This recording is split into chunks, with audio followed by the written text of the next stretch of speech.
बड़ा पाल रे सब बड़ा बडेरा, सब बड़ा बडेरा वो जी, सब लोग लगाया वो जी, पादरिया ने समझा वो जी।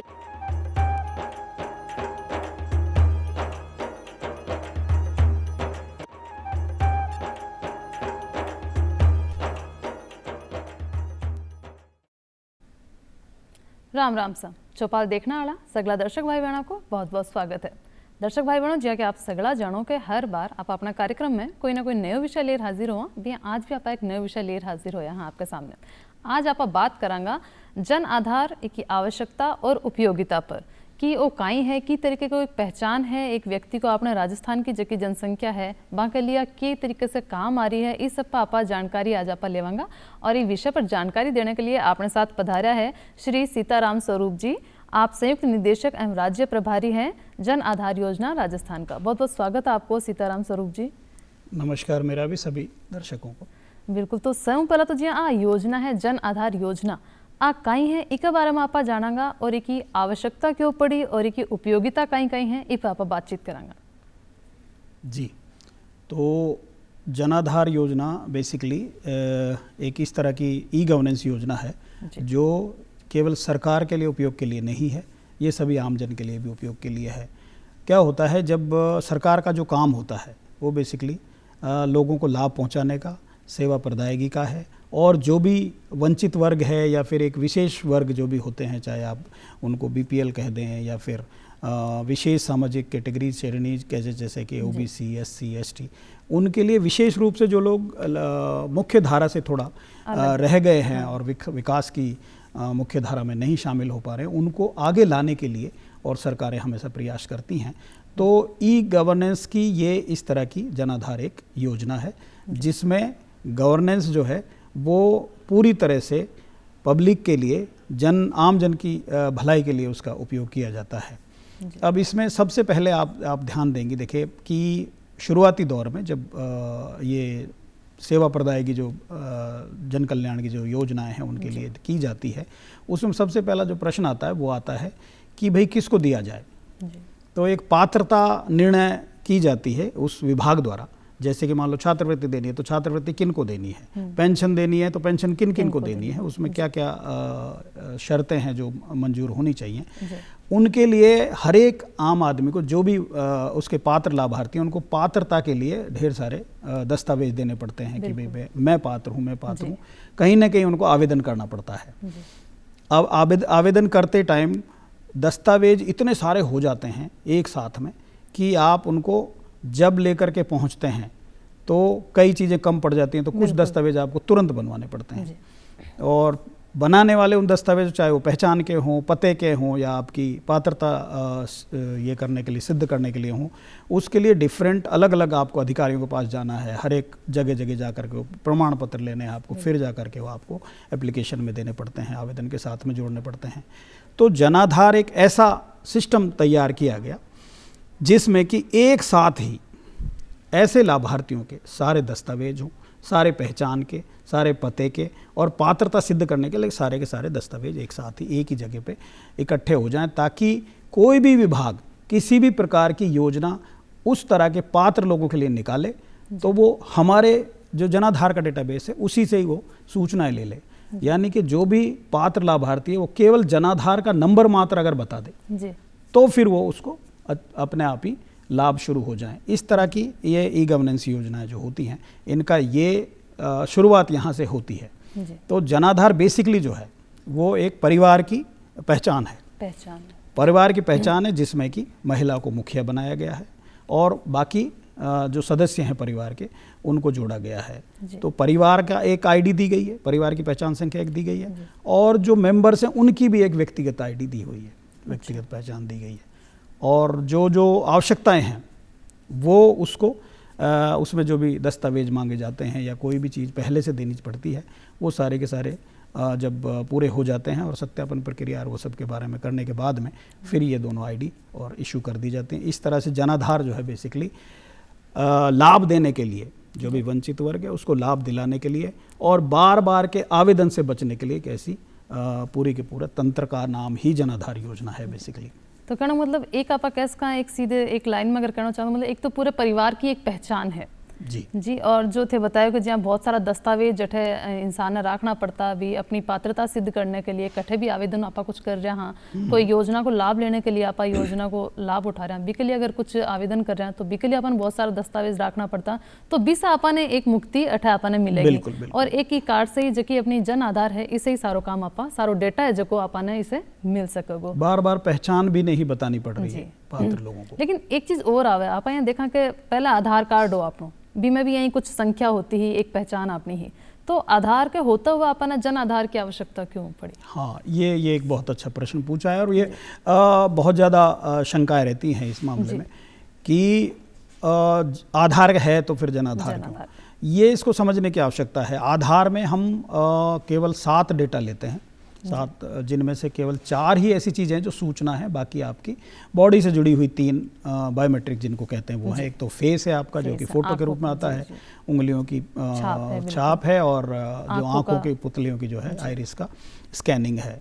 ये 3 चीज़ें तो हो गई बायोमेट्रिक और बाकी आपका नाम, आपका लिंग और डेट ऑफ बर्थ, ये 3 डेटा हो गए आपके जो डेमोग्राफी या आप जनसांख्यिकी डेटा कहेंगे। और चौथा जो है उसमें वो एड्रेस है। एड्रेस चूंकि आप चेंज कर सकते हो कितनी बार भी, इसलिए ये सारी चीज़ें मिला करके एक आईडी बनती है, व्यक्तिगत आईडी। तो ये जानने की बहुत ज़्यादा आवश्यकता है कि आधार केवल व्यक्ति की पहचान है जी, जबकि जनाधार जो है वो सारे व्यक्ति जो हैं परिवार में उनकी भी पहचान है और साथ में पूरे परिवार की भी पहचान। तो एक तो ये फ़र्क है मेजर तो कि भाई जनाधार आईडी जो है परिवार आईडी है और आधार व्यक्तिगत आईडी है। तो व्यक्तिगत की जो भी पहचान हमें ज़रूरत पड़ेगी व्यक्ति को पहचानने के लिए कि भाई फला रमेश जो है रमेश ही है, उसके लिए हम भी आधार का प्रयोग करते हैं। जनाधार में भी उसका प्रयोग है, ठीक है, उसके बारे में अपन बात करेंगे। तो जनाधार में एक चीज़ और समझने वाली है कि जनाधार केवल आईडी नहीं है जी, ये एक पूरा का पूरा डेटाबेस है आपके परिवार का पूरे डेटा, जिसमें सोशियो इकोनॉमिक डेटाबेस अगर कहेंगे, आर्थिक और सामाजिक डेटा है ये परिवार का, जिसमें इनकम यानी आय और उसके साथ में सामाजिक श्रेणियाँ, ये सब चीज़ें परिवार के बारे में लिखी जाती हैं और एक जगह सहेजी जाती हैं। जो अगर कोई विभाग, जैसे मैंने पहले कहा, उससे संबंधित कोई पात्र व्यक्ति ढूंढ रहा है और उनको देना चाह रहा है लाभ, तो वो हमारे पास उपलब्ध है। जबकि आधार पात्रता के बारे में बिल्कुल चुप है, वो केवल पहचान बताता है कि ये आदमी यही आदमी है, लेकिन उस तक पहुंच तो सकते हो आप, लेकिन वो लाभ लेने लायक है कि नहीं है ये आपको जनाधार बताएगा, क्योंकि उसकी परिवार की स्थिति जो है सारी की सारी, यहाँ तक कि भू श्रेणी कितनी भूमि है उनके पास में, ये सारा डेटा जो है वो जनाधार में सहेजा गया है। जनाधार में मैंने जैसे कहा आधार में केवल 7 टाइप के डेटा लिए जा रहे हैं, जबकि जनाधार में हम 41 टाइप के डेटा लेते हैं। 41 तरह के, बहुत तो सारा ये फ़र्क है, पूरा का पूरा एक मैप है वो पूरी की पूरी अपनी परिवार का जी। तो मतलब काफी सारी जानकारी परिवार की भी के अंदर शामिल करी गई है जो पूरे आधार के अंदर कोनी है, जब आप जन आधार में आवेगा। अगर नामांकन की पात्रता की बात करा तो जन आधार नामांकन कौन करवा सके, कौन कौन पात्री में होगा? हाँ जनाधार बेसिकली राजस्थान के लिए है योजना। तो राजस्थान का जो भी निवासी है वो जनाधार में नामांकन करवाने के लिए पात्र है। इसमें निवासी शब्द मैंने यूज किया है, ना कि नागरिक। तो इसको समझने की भी जरूरत है कि जो भी निवासी हमने जो सेंसस है, जनगणना वाला जो डेटा है और उसमें जो परिभाषा है निवासी की, वही हमने ली हुई है कि जो लोग यहाँ 6 महीने से ज़्यादा से रह रहे हैं वो सभी निवासी हैं। अब इसको पात्रता इसका वो संबंध नहीं है कुछ भी, क्योंकि जनाधार केवल पात्रता निर्धारित नहीं करता है बल्कि 2 काम और भी करता है। 2 रादर 3 काम मैं बताऊंगा कि जनाधार एक तो POA है यानी प्रूफ ऑफ एड्रेस है, पते का दस्तावेज है। एक प्रूफ ऑफ आईडी है यानी कि पहचान है, खुद की स्वयं की व्यक्तिगत पहचान है। और तीसरी चीज़ है रिश्ते की पहचान है, POR है, प्रूफ ऑफ रिलेशनशिप है, यानी कि जो भी परिवार में सदस्य हैं उनका मुखिया के साथ में क्या रिश्ता है। मुखिया के साथ आपस में जो है वो तो आप ड्रॉ कर सकते हो बाद में, मुखिया के साथ, पर हम मुखिया को पहले एनरोल करते हैं, उसके बाद में परिवार के सदस्य जुड़ते हैं। परिवार के सदस्यों का उस मुखिया के साथ में क्या रिश्ता है वो उसके साथ में जोड़ा जाता है। ये 3 चीज़ तो आप कोई भी काम में ले सकता है, इसमें पात्रता का ही शब्द नहीं आ रहा है पहचान करा लो अपनी, एड्रेस के लिए दे दो इसी को। और ये दोनों चीज़ें जो है हमने अप्रूव कराई हुई है सेंट्रल गवर्नमेंट से भी। तो ये तो एक ये चीज़ होगी, ये तो सबके लिए हो गया। और दूसरा जो अपनी बात आती है वो आती है रेजिडेंट ही करा सकता है, यानी निवासी जो यहाँ रहना चाहिए उसको। बाहर के स्टेट वाला अगर बाहर ही रह रहा है तो वो जन आधार के लिए पात्र नहीं है। मतलब आपको राजस्थान को निवासी होना चाहिए, 6 महीना से अठे रह रहे हो तो वो भी के लिए पात्र है। बिल्कुल बिल्कुल। अब नामांकन की प्रक्रिया के बारे में आप जानकारी लेवांगा और साथ ही कौन कौन सा दस्तावेज आपने चाहिएगा इन्हें बनवाने के लिए? बिल्कुल। तो नामांकन जनाधार के लिए 2 तरह से करवाया जा सकता है। एक तो आप स्वयं कर सकते हैं, एक SSO ID बनती है, सिंगल साइन ऑन ID बनती है, उसको आप sso.rajasthan.gov.in पे उस पे जाने के बाद में आप उसको की इन करेंगे तो वहाँ पर जनाधार को आप क्लिक करेंगे। दूसरा हमारी खुद की भी janaadhar.rajasthan.gov.in की हमारी खुद की वेबसाइट है, वहाँ पर भी जनाधार नामांकन कैसे करें वहाँ क्लिक करेंगे तो भी आप सीधे ही वहाँ पहुँचा दिए जाएंगे। और वहाँ पर जा करके आप इलेक्ट्रॉनिक फॉर्म है उसको भर लेंगे और भर के आप जो भी दस्तावेज वहाँ पे आपको पात्रता के पॉइंट ऑफ से चाहिएंगे वो आप उसमें डाल के खुद भी कर सकते हैं। दूसरा तरीका है ई मित्र के यहाँ पर जाकर आप करा सकते हैं। ई मित्र कियोस्क ऑलमोस्ट मेरे ख्याल से 80,000 से ज़्यादा पूरे स्टेट में फैले हुए हैं, सभी गली गली में। आप लोग किसी भी ई मित्र से जाकर के जनाधार में ये करा सकते हैं। रही बात दस्तावेजों की, तो मैं केवल ज़रूरी दस्तावेज जो हैं वो बताऊंगा। तो एक तो हमें सबसे पहले हम नामांकन करते हैं, जब शुरुआत होती है नामांकन की तो पहले सबसे हम मुखिया का नामांकन करते हैं। तो परिवार की मुखिया, जैसे मैंने कहा कि महिला को बनाया गया है, महिला होनी चाहिए 18 साल से ज़्यादा की। 18 से साल से बड़ी जो भी महिलाएं हैं वो उसकी परिवार के मुखिया बन सकती हैं। और मान लो कई बार ऐसा होता है कि 18 साल से प्लस की कोई महिला नहीं है परिवार में, तो 21 साल से प्लस का पुरुष भी मुखिया बन सकता है अगर कोई महिला नहीं है तो 18 साल तक की।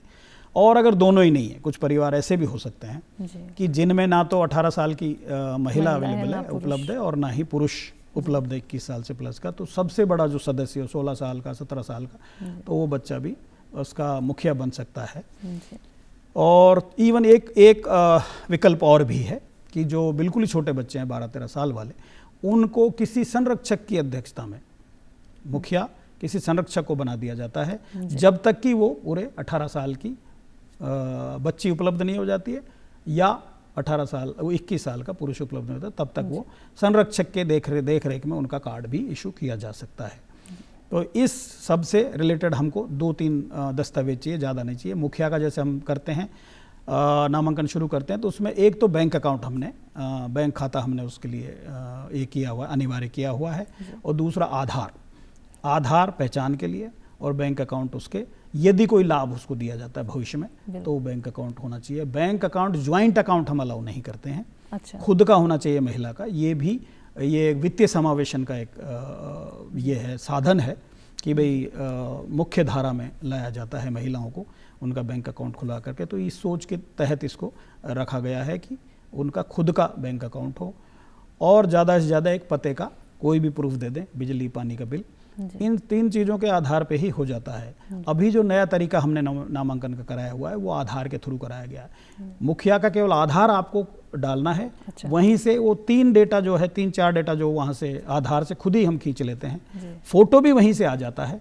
तो ये तो पहले से ही फील्ड भर जाते हैं। बाकी चीज़ें आपको जैसे आय है, आपका पते में कोई चेंज करना है, और बाकी भूमि का प्रकार, ये सब चीज़ें, आपका प्रोफेशन, व्यवसाय क्या करते हैं, ये सब चीज़ें आप खुद भर सकते हैं।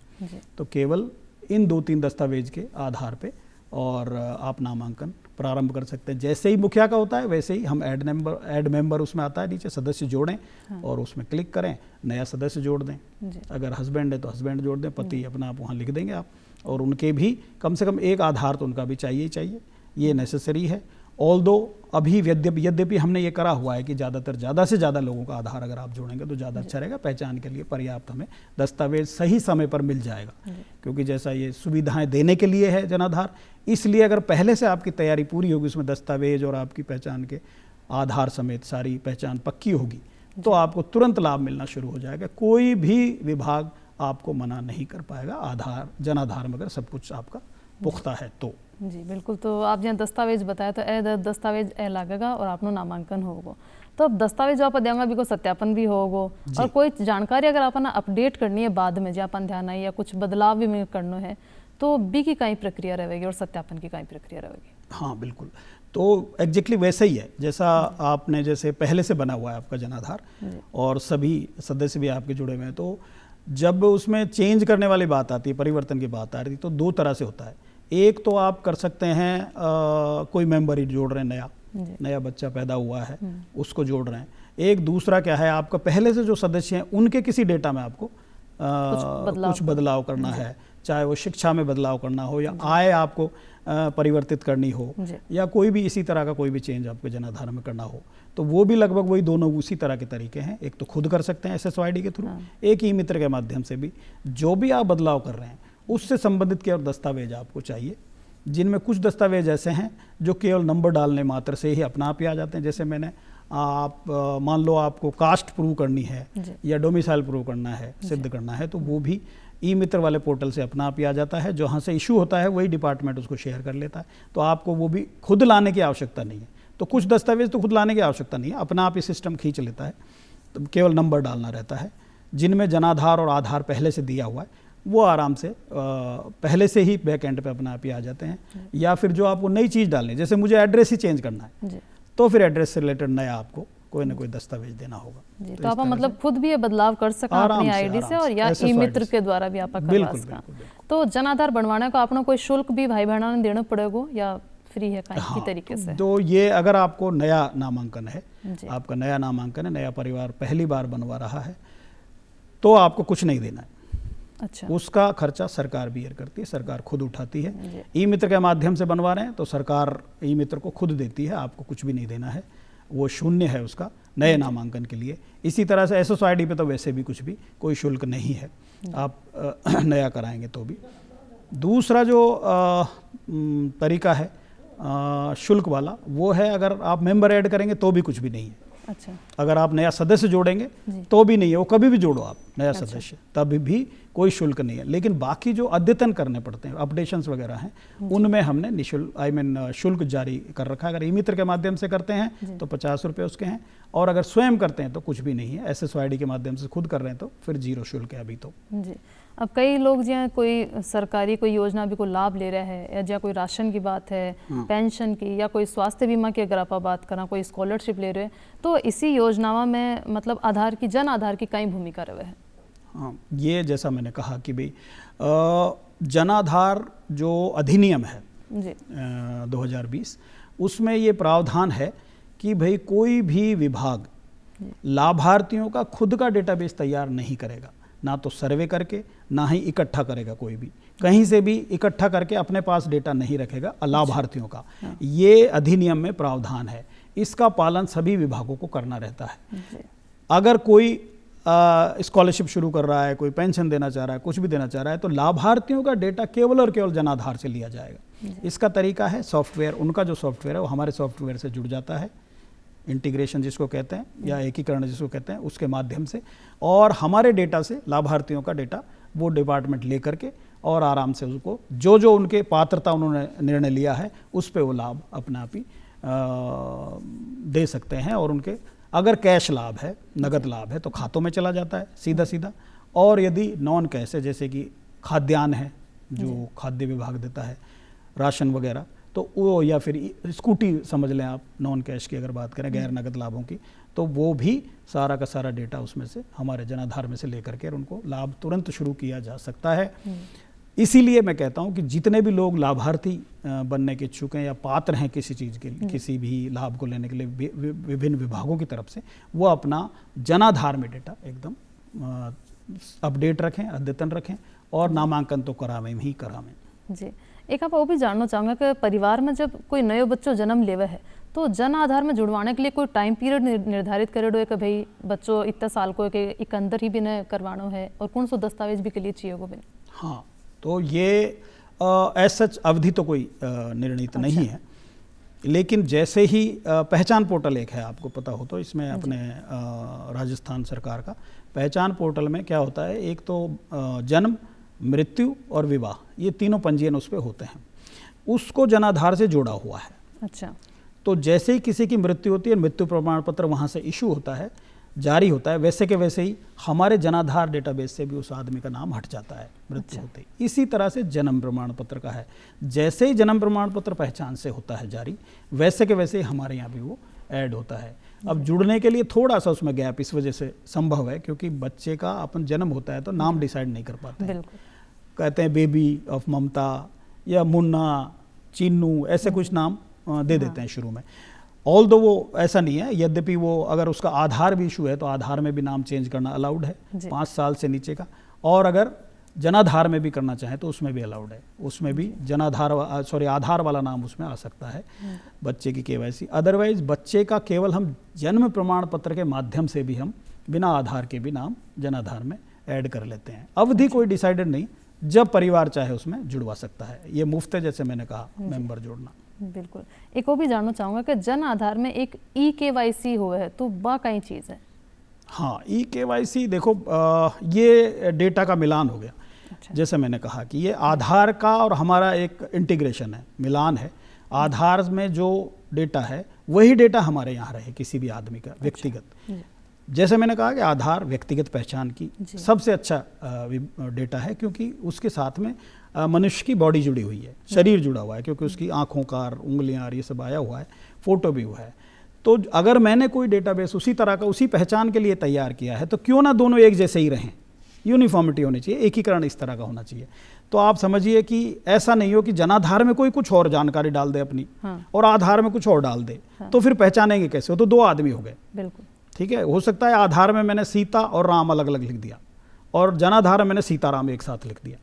तो वो सीताराम जो अलग अलग है वो अलग आदमी हो गया और यहाँ जो सीताराम है वो अलग आदमी हो गया। तो इनका एकीकरण बहुत जरूरी है, एक जैसा वैलिडेशन होना चाहिए। मतलब मास्टर डेटा इस तरह का बने कि सब जहाँ भी जिस भी जगह पे जाए उसकी पहचान सेम होनी चाहिए। इसी को एकीकरण को ई-केवाईसी कहते हैं। इसमें क्या होता है, आधार डाल के, हमारे जनाधार में डाल के हम आधार से जनाधार में वो उस व्यक्ति का डेटा खींच लेते हैं ताकि जो यहाँ आदमी है वो वहाँ भी वही आदमी है। जितनी बार वो अंगूठा लगावे तो जनाधार में भी एग्जैक्टली वैसा का वैसा पता चला है, उसका अधिप्रमाणन हो जाए। तो अधिप्रमाणन का यानी कि ऑथेंटिकेशन का एक तरीका है, वेरीफाई सत्यापन का एक तरीका है। तो ई-केवाईसी मतलब खाली मुखिया की होगी या सारे सदस्यों की होगी? अब जैसे मैंने कहा कि कोशिश तो सभी की होनी चाहिए, अदरवाइज हमने आप अगर अनिवार्य की कहें तो 2 लोगों का कम से कम किया हुआ है, मुखिया की तो हो ही हो क्योंकि मुखिया की तो पहचान जरूरी है। एक हमने कोई भी मेल मेंबर या कोई भी दूसरा मेंबर हो तो अच्छा रहता है, और अगर सारे ही करा लें, सभी लोग करा लें, सभी मेंबर करा लें तो अच्छा है क्योंकि लाभ जब देने की बारी आती है, विशेषतः मैं मेडिकल वाले केसेस में आपको बताना चाहूँगा कि कई बार उनकी ना तो उनकी कोई पहचान हो रही है, हमारे जनाधार में नाम है लेकिन उसकी पहचान नहीं क्योंकि 10 साल से उसका यूज ही नहीं हुआ, लेकिन अचानक कोई ज़रूरत पड़ेगी, मान लो कोई एक्सीडेंट हो गया, कुछ हो गया, आप आरोग्य योजना का लाभ लेना चाहते हैं, ठीक है, आयुष्मान योजना का लाभ लेना चाहते हैं, अचानक आपको जनाधार से उसका लाभ लेने की ज़रूरत पड़ गई तो वो आदमी पहचान में नहीं आ रहा है क्योंकि हमारे यहाँ वो अपडेटेड नहीं है। इस वजह से सभी का करवा के रखना ठीक रहता है ई-केवाईसी। बिल्कुल। तो जन आधार ई कार्ड ने प्राप्त किया कर सका कई तरीकों के लिए? हाँ, जनाधार देखो, एक तो हमारा janaadhar.rajasthan.gov.in हमारी खुद की जो वेबसाइट है उससे आप ई कार्ड प्राप्त कर सकते हैं, बिल्कुल मुफ्त है, कुछ नहीं है इसमें। और एक हमारा जनाधार ऐप भी है जिसको आप गूगल प्ले से या फिर ऐप स्टोर से डाउनलोड कर सकते हैं और आप कितनी बार ही आप ई कार्ड आप उसमें डाउनलोड कर सकते हैं। ई मित्र के माध्यम से तो कर ही सकते हैं कभी भी, बिल्कुल हमारे यहाँ निःशुल्क है अगर आप वेबसाइट्स वगैरह से लेंगे, और पॉसिबली अगर प्रिंट लेंगे आप ई मित्र के माध्यम से तो वो 10 रुपये का ब्लैक एंड वाइट या कलर जो भी उसकी रेट होगी वो ले सकता है। जहाँ कई बार यहाँ होकर परिवार में मुखिया जहाँ एक महिला है के बाद अगर जहाँ बच्चा की शादी हो जाए, जहाँ बेटा की शादी होगी तो बहू भी आ गई, तो इस समय कहीं अलग बांको कार्ड बनवाना जरूरी है या अभी के साथ ही चलते रहोगे कई तरीकों विभाजन को? हाँ, 2 तरह से है। एक तो आपने शब्द यूज किया विभाजन, एक तो परिवार विभाजन है, एक दूसरा जो तरीका है वो है ट्रांसफ़र, ठीक है, स्थानांतरण होगा। तो एक परिवार से बच्ची दूसरे परिवार में आराम से स्थानांतरण का उसमें एक ट्रांसफ़र मेंबर ट्रांसफ़र का एक ऑप्शन है, आराम से उसमें जाकर के विकल्प चूज करें, वहाँ से वहाँ चला जाएगा। मैंने जैसे कहा कि 2 चीज़ें हम देते हैं, एक परिवार की आईडी देते हैं और एक इंडिविजुअल आईडी भी देते हैं, मतलब व्यक्तिगत आईडी भी है। तो व्यक्तिगत आईडी दूसरे परिवार में जाने के बावजूद बदलती नहीं है, उसी के साथ में उसका आधार जुड़ा रहता है। तो आराम से आधार डालते ही आप यहाँ से वहाँ KYC कर लें उस वाले परिवार में, तो वहाँ जा कर के आराम से जुड़ जाता है डेटा। ये खुद भी कर सकते हैं और इसके ई-मित्र के माध्यम से भी कर सकते हैं। और दूसरी चीज़ जो है विभाजन वाली है। मान लो जोड़ लिया अपन ने, जोड़ लिया तो अब अचानक हमको लगा कि भाई ये परिवार 2 क्रिएट होने चाहिए जी। ठीक है, बेटा और बहू दोनों अलग होना चाह रहे हैं, दूसरा परिवार अपना खड़ा करना चाह रहे हैं, तो आराम से उसमें स्प्लिट यानी परिवार विभाजन का एक ऑप्शन है, विकल्प है, उसमें जा करके वहाँ से वहाँ पर आराम से दूसरा बन जाता है। ओरिजिनल आईडी जो है उनके साथ रह जाती है और जो नया परिवार बनता है उसको नई परिवार की आईडी मिल जाती है। और चालता चालता आप अपने दर्शक भाई बहनों का ही संदेश देना चाहोगे? जी मैडम, वैसे तो मैंने ज़्यादातर चीज़ें बता दी हैं, लेकिन मैं फिर भी कहूँगा कि कई बार इमरजेंसी जो होती है हमारा, उसका पता नहीं चलता है परिवार में क्या होने वाला है, कब क्या होने वाला है, कब हमें सरकार की सहायता की आवश्यकता पड़ जाती है। सरकार की सहायता की जैसे ही राजस्थान में तो आवश्यकता पड़ेगी, तो आपको जनाधार कार्ड की आवश्यकता पड़ेगी, क्योंकि सारी सेवाएं जनाधार से जुड़ी हुई हैं। तो आप जनाधार कार्ड में या जनाधार की सूचनाओं में हमेशा अपडेशन रखें, अपना अद्यतन रखें, अपनी ई-KYC वगैरह, आधार वगैरह सब कुछ देख लें, सारी चीज़ें जुड़ी होंगी तो आपको मुफ्त इलाज में कोई समस्या नहीं आएगी, कभी कोई छात्रवृत्ति आपकी नहीं अटकेगी, कभी पेंशन आपकी नहीं अटकेगी, या इसी तरह के जो भी लाभ विभिन्न विभागों द्वारा दिए जा रहे हैं वो कभी आपके अटकेंगे नहीं। तो उसमें सूचना आप जरूर से जरूर अपनी अपडेशन रखें, ये हमारी आपसे निवेदन रहेगा हमेशा। बिल्कुल। अब चांदलों का टाइम हो रहा है, तो सीताराम जी आप आया, इतनी अच्छी जानकारी दी के लिए बहुत बहुत धन्यवाद आपको। और फिर मिलांगा दर्शक भाई बहनों एक नए विषय के साथ, जब तक दो इजाजत, राम राम सा। नमस्कार।